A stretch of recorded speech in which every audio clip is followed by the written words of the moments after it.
together with the sponsors and find a way so that, because it's actually, I do understand even from where the primary sponsors are coming from, that on the one hand we are focusing on the issue of language, but on the other, when you are dealing with the issue of sign language, it's very easy to cut across other areas. So we look at how we can actually harmonize either through mediation, and even if mediation doesn't work, you know, our standing orders gives us room for bringing back this bill and amending, including an overhaul within 6 months, or with the special leave of the House, we can actually bring it before 6 months, but so long as we are agreed.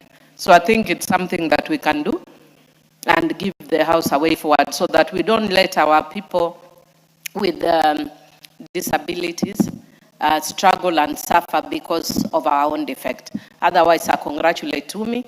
This was really wonderful, and keep it up. You make us proud. I've seen the young women who have come in this House, this 13th Parliament, who are nominated, are doing exceptionally well. And I want to say that I'm very proud. I'm very proud of you. Thank you. Yes, Honorable Baya. I want to take this opportunity to thank Umi and Arsiye and all those people that have put together this bill. And I want to echo one of the things that Honorable Millie has said. You see, in this chamber, the younger legislators need to learn from veterans like Farah, like Umi, who has, there is no bill probably in this House that hasn't had the input of Millie Odhiambo. And legislation, being in Parliament is not just about representation and talking. We have a fundamental duty, legislation. And I want to say congratulations to Umi for actually taking that bit, that you can actually come with a bill, legislate, and move it forward and allow it to pass. I'm afraid sometimes that as we progress, the numbers of younger people who have come get diminished as we move to third reading. People love second reading. But when it comes to third reading, it's the old guards, myself, Millie, Farah, probably Muli, and young legislator like Mayaka, yes. Rindikiri is an old hag, doing very well. Actually, he sits here throughout third reading. And I think this is something that we need to teach young legislators. Let's stay in this House. Let's make laws. Let's put our brains into it. Let's have a bill having 120 amendments because everybody's thinking different so that we can enrich the legislation that is coming in. But I want to thank the ladies. I don't want to call them women, the ladies. I want to thank the ladies. The men have disappeared, but the ladies have stayed. So I want to ask the men, and I think I would need to call a men's conference. I need to call a men's conference. I know that we cannot allow this parliament to be taken over by brilliant minds that we have from the women. Men have bigger minds, brilliant minds.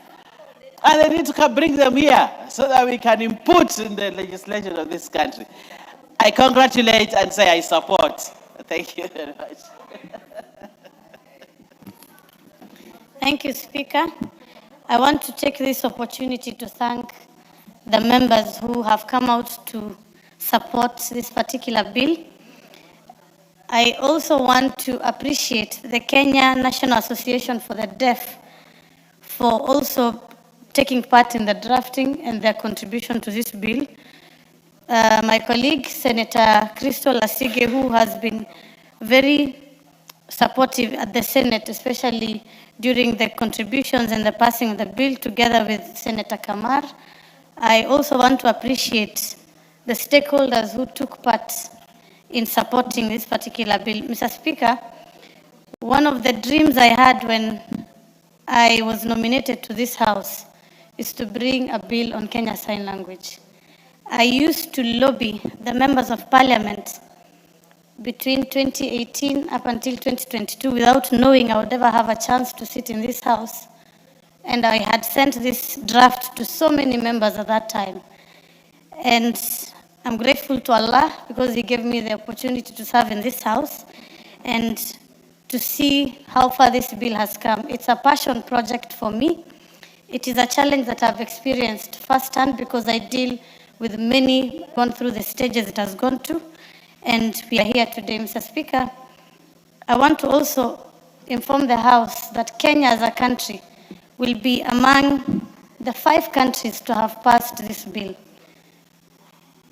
Other countries in Africa are yet to reach where we are today. South Africa recently passed Kenya Sign Language as part of its official language, Mr. Speaker. But Kenya in the 2010 Constitution recognized Sign Language as an official language. Today, the United Kingdom, New Zealand, and Kenya are among the countries that will be having this bill if we pass this bill. So I urge the members, even as we go towards the end, please come out to support this bill because we will not only be supporting the deaf people in our community, but we'll be putting this country on the map as among the countries that are the most progressive in deaf and disability issues. Okay. Thank you, Mr. Speaker. The Honorable Rindikiri, and then we will put Rindikiri. Yeah, thank you, Mr. Speaker. And don't take us I really would like to take this opportunity to thank the movers and the support system led by our senior, Mary Mabona. Mr. Speaker, as I stand here, I am the patron of the PWDs in Meru County, and I'm very proud to be part of this family. Mr. Speaker, this Friday, I'll be joining the teachers with disability of Meru County as they celebrate their formation of their association. Mr. Speaker, the immediate brother I follow is just retired, as I said earlier. He was a teacher at Kaga School of the Deaf from North Imenti. Mheshimiwa Laim knows him, and is very passionate on the ability of our people with special needs to communicate. So this bill has come in handy. Mr. Speaker, myself and the majority leader, we were not really trying to push for this amendment for the sake of it. We were looking for a law of posterity. And earlier conveyed a message here that we need to hand part of the functions of the council as research because they are handling other factors, because we don't know the potential of these people who require the services of interpretation. All in all, Mr. Speaker, I want to say this. There's always a step forward that sets the pace for the future. And I want to thank the movers because this being the initial step that we are taking towards ensuring that we have a formal recognition of the importance of the sign language and the people we are talking to. I really would like to take the exceptional congratulatory note to the committee, to the people involved in this, and we hope as we move forward, we will be able to iron out the small issues that has come up.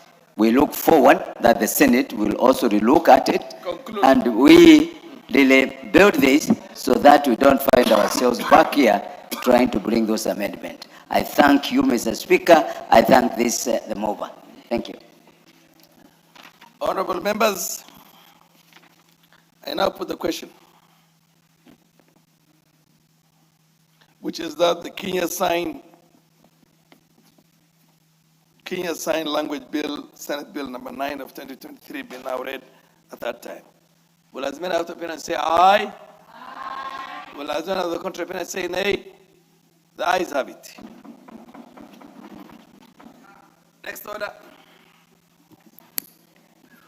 An act of parliament to give a bill for an act of parliament to give effect to Article 7.3b of the Constitution on the promotion and development of the use of Kenya Sign Language, to give effect to Article 54, 1D, to provide for the inclusion of sign language in education curriculum, to provide for the use of sign language in legal proceedings, and for connected purposes.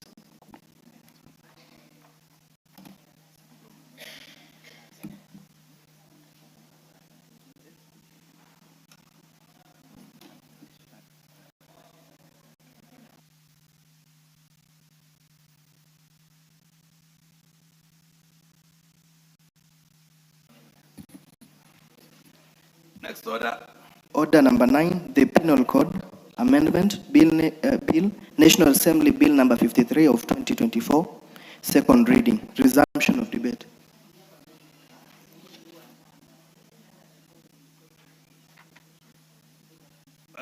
Anthony, this was your own bill. Huh? Yes, the sponsor is. But I'm looking at any interest.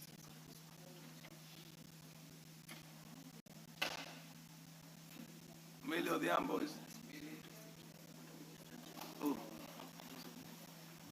Honorable members also are interested in contributing on this bill, which is the Penal Code Bill, Amendment Bill, National Assembly Bill of. I don't see any names in here. Yeah, Thank you. Emilio Diambo, proceed. Thank you, Mr. Speaker. Mr. Speaker, I do support the proposed amendment to the Penal Code by Honorable Anthony Oluoch. And Mr. Speaker, in supporting, I want to just say I'm very proud of Honorable Anthony. I've known Anthony for a long time, a very good friend of my brother Dan Harrison. They were in school together, they've studied law together. And when they were studying their law, they used to use my notes. So it's not only the women who have benefited. Sometimes it's good to show off. He even used to sleep at my place when they were studying.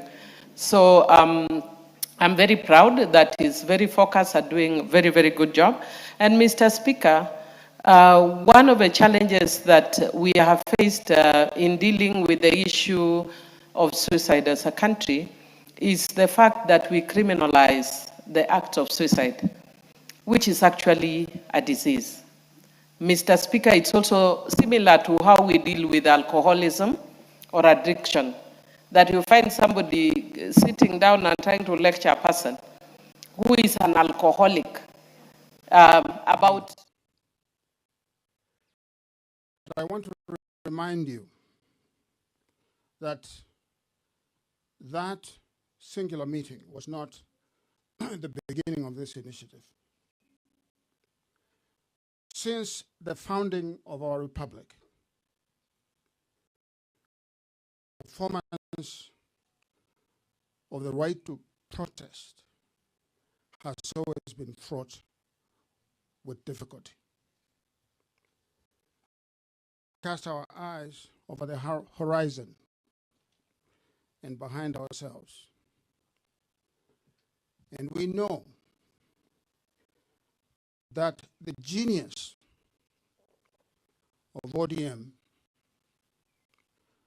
really started with the patriarch of the Odinga family, the late Jaramogi Oginga Odinga.